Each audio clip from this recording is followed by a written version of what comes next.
Okay, so the Gingerbread Man story is a folk tale, and it's a story that was written a long time ago. Authors and illustrators have changed it over and over. And I know a lot of people know the story about the Gingerbread Man or the Gingerbread Boy. So here is a version that you can see has been changed because it's about the Gingerbread Boys Sister. Someone wrote a story about the Gingerbread Girl. It's actually written by Lisa Campbell Ernst, and you can see the fox is in this story.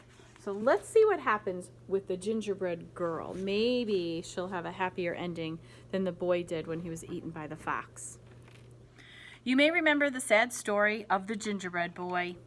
He ran away from the lonely old woman who baked him, as well as many other hungry characters. His dash through life was ended in one greedy gulp by a sly fox pretending to help him cross a river. This is the story of his younger, wiser sister. A full year had passed since the lonely old woman and the lonely old man had lost their gingerbread boy to the devious fox. They were even lonelier than before. "Let's bake again," suggested the old man one morning. "But what if the same thing happens?" cried the old woman. "I couldn't bear the loss." "Let's make a girl this time, and we'll decorate her with candies. Surely a sweet little girl wouldn't run away." So they mixed up the dough, they rolled it and they cut it out. They dressed it with as many candies as they could fit, completing the cookie with an amazing hairdo made of licorice whips. "She is sweet," gasped the woman as she slid the cookie sheet into the oven. And there's the girl. It's dark because she's inside the oven baking. While the lonely old woman and the lonely old man stood watch by the oven, they talked, remembering the gingerbread boy's short life. He never should have run away. He never should have trusted that fox. As the new cookie baked, her mind woke up, and she heard everything. Sweet or not, she thought, things will be different this time.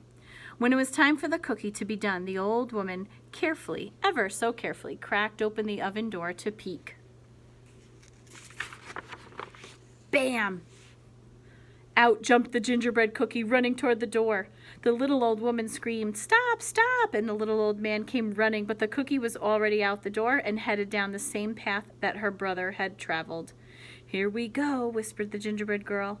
The man and the woman chased after her, but she sang, "I'll run and I'll run with a leap and a twirl. You can't catch me. I'm the gingerbread girl."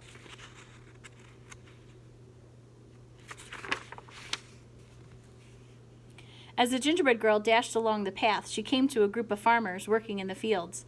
The aroma of fresh-baked gingerbread caught their attention. "Wait!" the hungry farmer shouted, and she began to run after the gingerbread girl. She laughed and called, "Hey, farmers, don't bother. Like my brother, I'm fast. Run all you want, but I've learned from his past. I'll run and I'll run with a leap and a twirl. You can't catch me. I'm the gingerbread girl." Farther down the road, a pig came into view. As the gingerbread girl grew closer, her candy sparkled in the sunlight. The pig squealed with joy and tried to take a bite, but the gingerbread girl was too fast. She leaped over him, singing, "I can leap past Piggy, like all of the others. This story will not end like that of my brothers. I'll run and I'll run with a leap and a twirl. You can't catch me. I'm the gingerbread girl." On down the path, she came upon an artist. "A masterpiece good enough to eat," the artist whispered, and he reached out to scoop up the gingerbread girl. With some fancy footwork, the gingerbread girl zipped past, laughing. "I can outrun this artist like I outran the pig. I'm one smart cookie, despite my wild wig. I'll run and I'll run with a leap and a twirl. You can't catch me. I'm the gingerbread girl." Farther along, the gingerbread girl passed a cow with her calf, who mooed happily, "Mama, I want a cookie to go with my milk." But when the cow tried to catch the gingerbread girl, she soon found herself running behind, listening to the gingerbread girl call, "Chase if you want. I'm faster than you, although you have 4 feet and I only have 2. I'll run and I'll run with a leap and a twirl. You can't catch me. I'm the gingerbread girl." Up ahead, a dog walker was crossing the path with 3 dogs. The dogs barked happily, seeing a tasty treat headed their way. But as the gingerbread girl sped past, the group was soon in line with the others, hearing her say, You're joining the chase, the more the merrier, but no one can stop me, not hound, not terrier. I'll run and I'll run with a leap and a twirl. You can't catch me. I'm the gingerbread girl. Now she's going past a school. Now the path ran right past a school. The children were out for recess and feeling quite hungry. Shouts of "Cookie" were heard across the playground. The gingerbread girl waved to them all as they joined the chase with their teachers, and she sang, "I know that it's snack time and you want a sweet. Come follow along. You'll soon have a treat. I'll run and I'll run with a leap and a twirl. You can't catch me. I'm the gingerbread girl." Uh-oh. Here's that fox. Finally, the gingerbread girl came to the same river her brother had tried to cross. Who should be waiting for her but that same devious fox? "Hello, my pretty," crooned the fox. "I was a friend of your brother's. It looks like trouble runs in the family. Do let me help you cross the river. Just jump on my tail." The gingerbread girl shivered and then sang in a near whisper, "Do I have your promise for a safe ride to shore? You won't drop me or eat me? That's all I implore." The fox chuckled, "Oh, I promise, my sweet little tidbit," and the gingerbread girl gingerly climbed onto the fox's tail. You think that's a good idea? The instant the gingerbread girl climbed on the fox dove into the water, ready for a fabulous feast. "Ooh, the water is so deep. Move up to my back," he insisted, thinking this cute cookie was even dumber than her brother. Anyone could tell by looking at her that she was an airhead. The gingerbread girl did what she was told. "That's a good little girl," said the fox with a snicker. "Oh my, the water is deeper. Now move to my head."